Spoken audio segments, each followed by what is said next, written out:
very interview.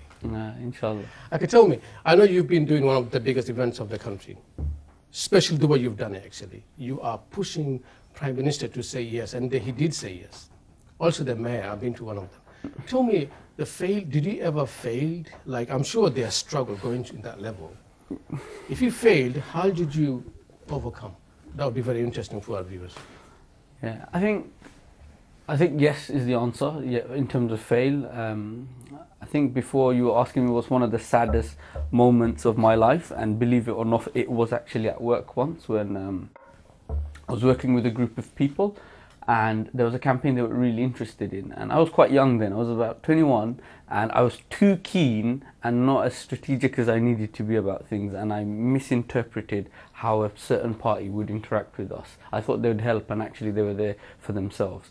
And it was one of those life useful lessons in life, but I wish I didn't learn it, but it was really good I learned it. And you fail, and you failed a group of people, and it's quite upsetting, and it's demoralizing for them as well.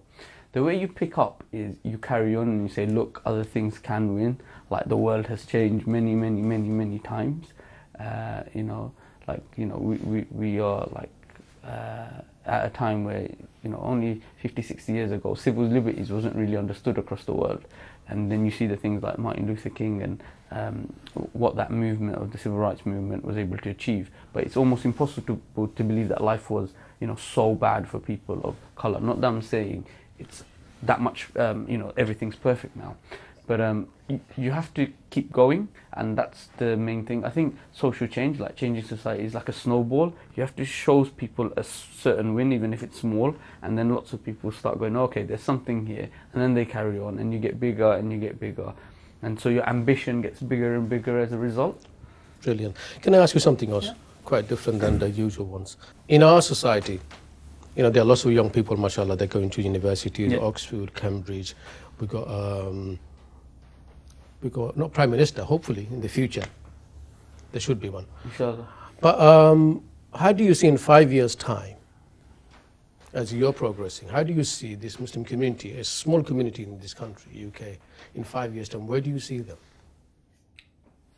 Have a rough guess. I'm sure you... I think there's two ways of answering this. I think if we just look at the Muslim community and see the issues that are being faced, we have to deal with a particular set of issues that lots of other ethnic minorities or religious minorities don't have to face. They can sort of get on with their own way in life, but we're being sort of, let's say, attacked or persecuted by the media, by various sections of the government, politicians within politics and so forth. Even in employment, like lots of our people are like the last to be hired, first to be fired sort of thing, especially during tough times. So we're facing lots of these challenges, but at the same time, when people are in really tough situations, they become the most creative. That's when people, like, community spirit really comes out, like people get together and go, actually, this is a big issue and we should go forth. If I'm really honest with you, my job allows me to go into lots of spheres, like political, economic, like businesses, politicians, government associations, all sorts of things. And I'll tell you something. Lots of the people we grew up with who are Muslim have so much talent, and sometimes they think, oh, will I really get a really good job there somewhere? But actually they're really resourceful. Even if we look at our community, the Bangladeshi community, they're really resourceful, they're very relational, they keep things together, they try out things, they're really entrepreneurial. Rest of society needs that.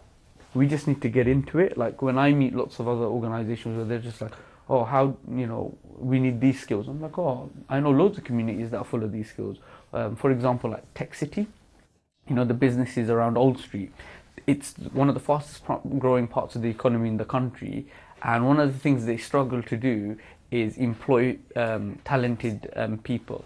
And actually, lots of the talent that they require is found locally within our streets. Wow. With the kids that we work with, we come into contact with, and actually they need to be there to fill the talent, earn the money, and then do really well as well. But sometimes they just don't know that they exist, and our people sometimes don't know that they've got it in them as well, but they definitely do. Okay.